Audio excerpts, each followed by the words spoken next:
Floods, those seemingly disastrous events, are actually nature's little helpers for some wildlife. Let's start with our furry friends, the beavers.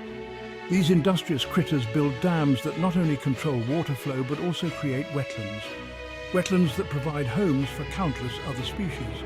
And then there are the fish. Some fish species actually rely on floodwaters to access breeding grounds and find new food sources.